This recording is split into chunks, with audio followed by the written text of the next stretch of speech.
Today, we will continue talking about the topic great ideas. Remember, last time we discussed that a great idea is something that someone thinks of. This great idea can make something that already exists better. Look at the picture. We discussed how this tin can telephone was a great idea for people who are far away to communicate with each other. We also discussed how this simple idea was built upon by other inventors to continue to improve communication with people who have distance between them. We now have a lot of ways we can communicate better: cell phones, computers, internet, and email. These great ideas really solved a problem, such as trying to communicate with someone who lives far away from us. The essential question for the story is, when does a problem need a clever solution? We know that a problem is something that we don't like or something that needs to be fixed.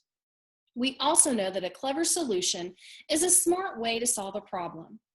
Today, we will continue to read Tippy Toe Chick Go. As we read last time, what was the problem that Hen and her chicks were having? They wanted to go to the garden to get their favorite treat. However, there was a big grumpy dog that would not let them pass. This was a problem because going to the garden was something they did every day. We know that the hen and her chicks need a clever solution to get around the dog.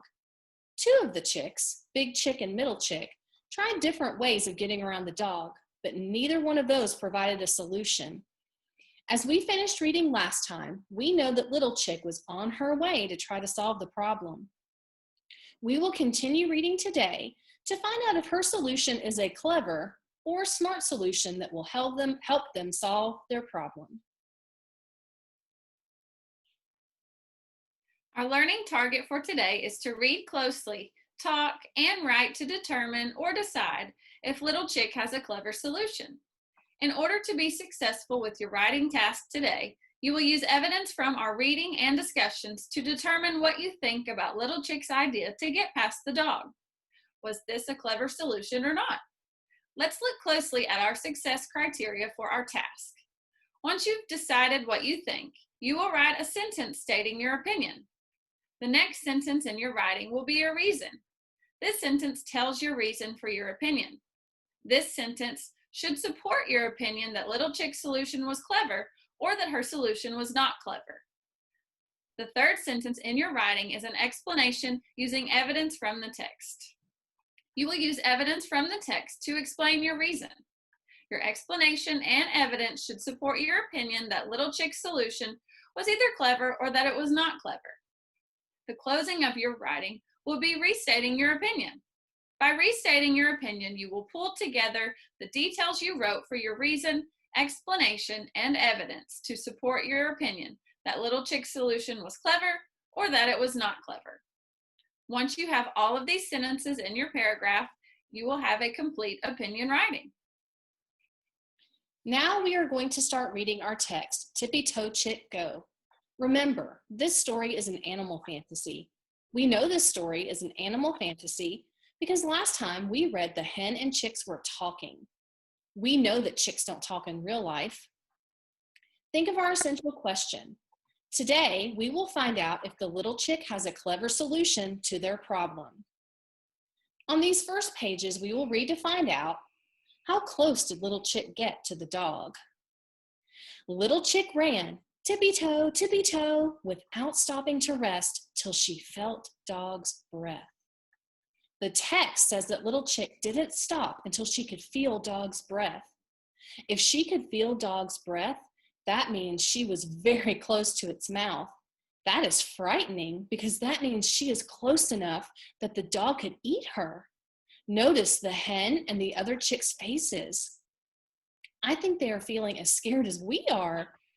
Why do you think Little Chick gets so close to the dog? Let's keep reading to find out why Little Chick does this and what happens to Dog next. Then Little Chick laughed and began to run again, tippy-toe, around the tree. The text says that the little chick is laughing. That tells me that Little Chick isn't even scared. She ran so close to the dog on purpose. What does the author mean when he says she ran tippy-toe? We know now that this isn't being sneaky, but she is quick. Dog chased after her, tugging at his rope. Ruff, ruff, ruff, ruff, ruff. What is the dog doing? That's right, the dog is chasing the chick around the tree. I can tell that the dog is angry because the author put ruff, ruff, ruff, ruff, ruff in all capital letters, and the dog has an angry expression on his face.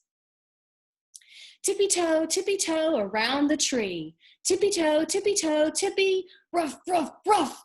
Around and around, tippy toe, till. What do you notice is happening to the dog? Yes, the dog's leash is getting tangled around the tree because he keeps chasing little chick around and around. Why does the author use till as the last text on this page? I think the author does this to make it suspenseful, which means to make us nervous and excited to find out about what happens next. Are you anxious to see what happens next? I know I am.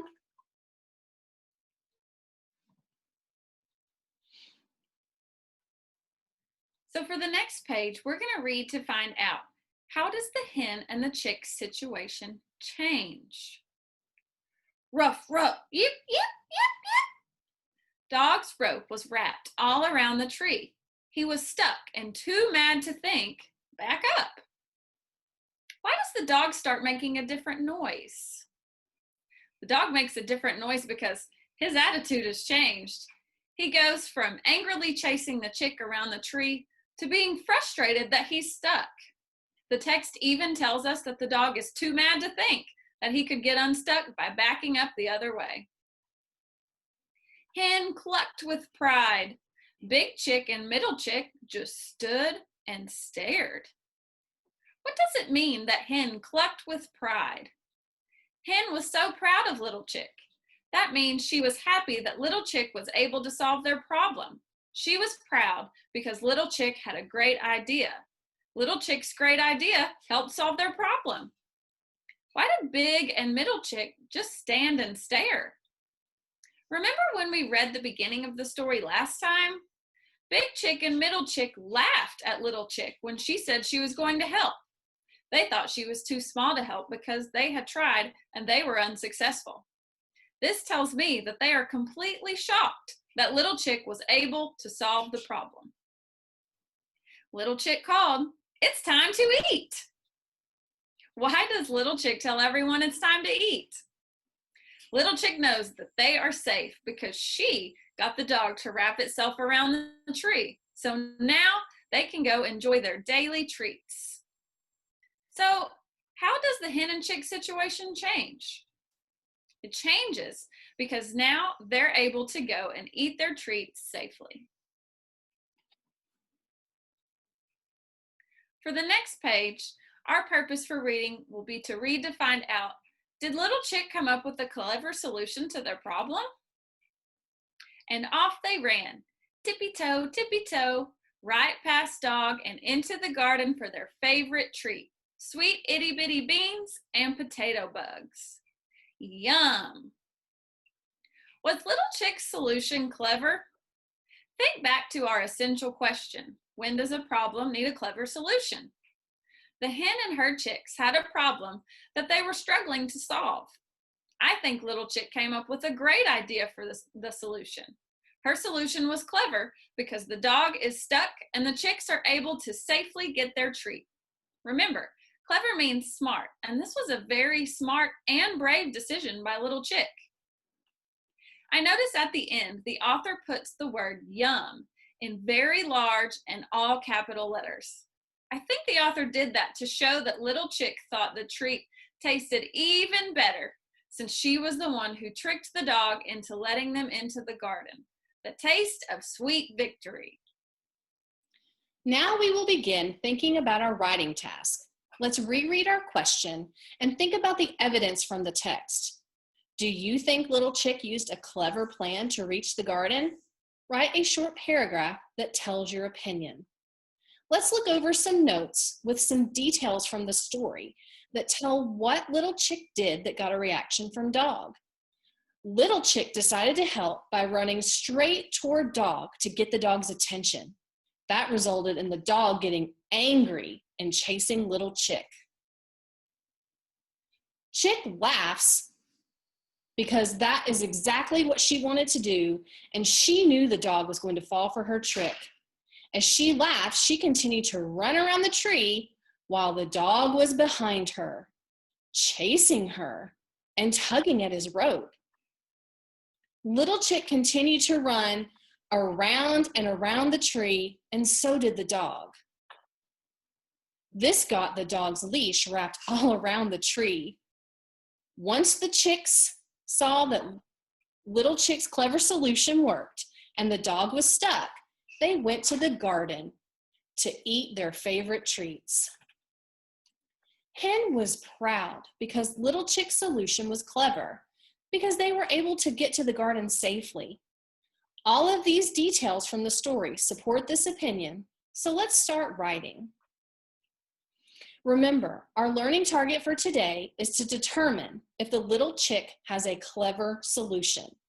We will show mastery of this learning target by writing in response to this writing task. Do you think little chick used a clever plan to reach the garden?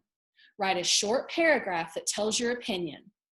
In order to be successful with this writing task, it is important for you to remember Oreo.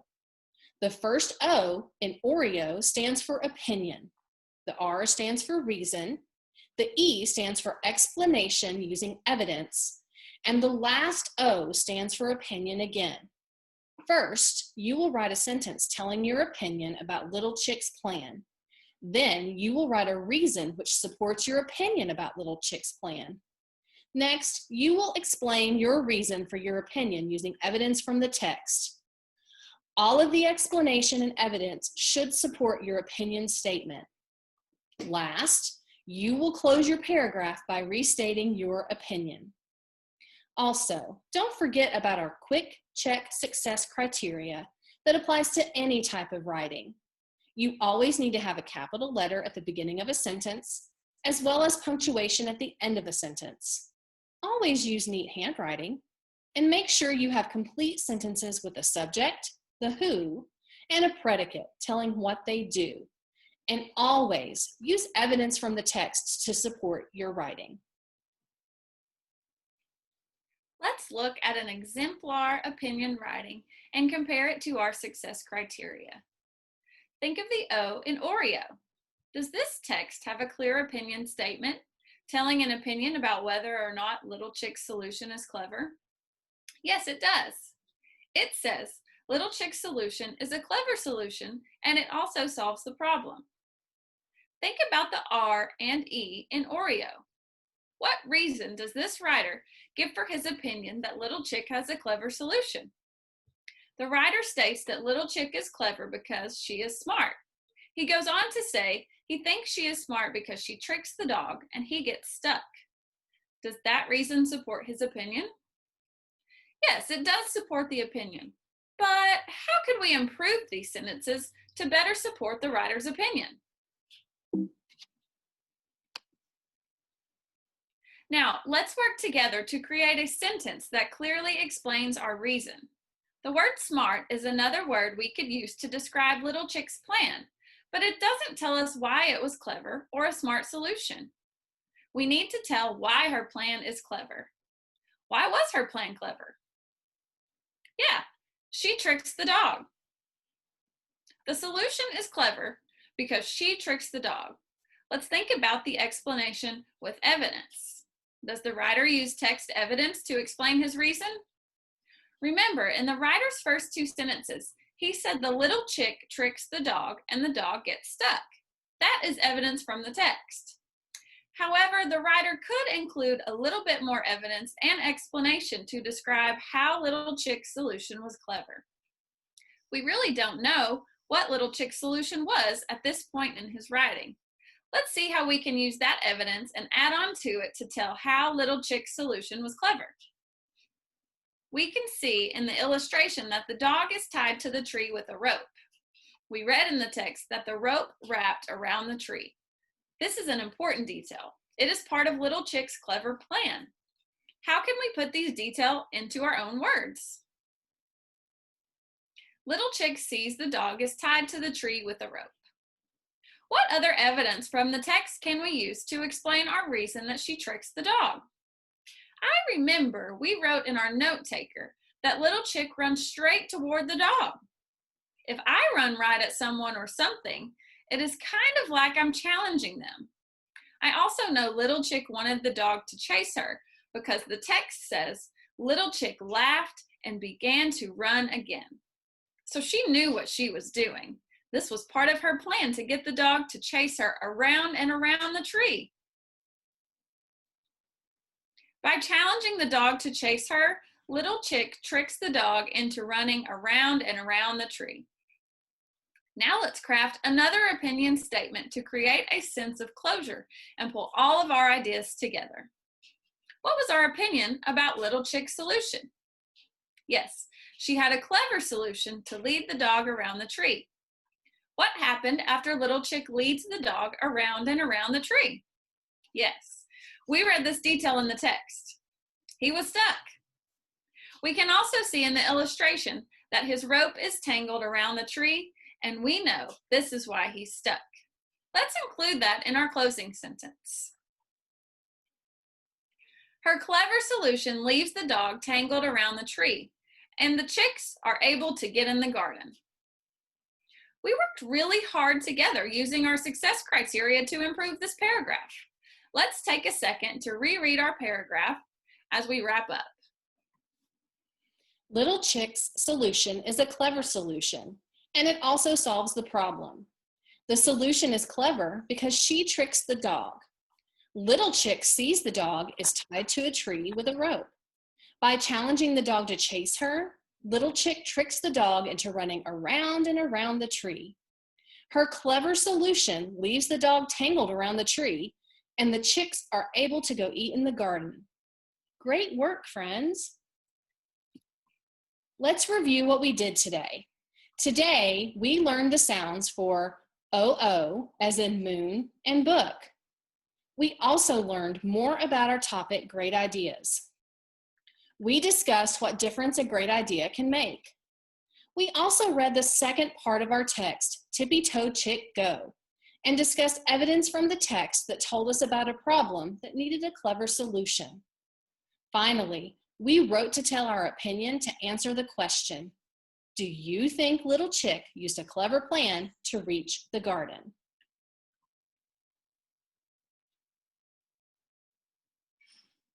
Today, I challenge you to complete the task we began together.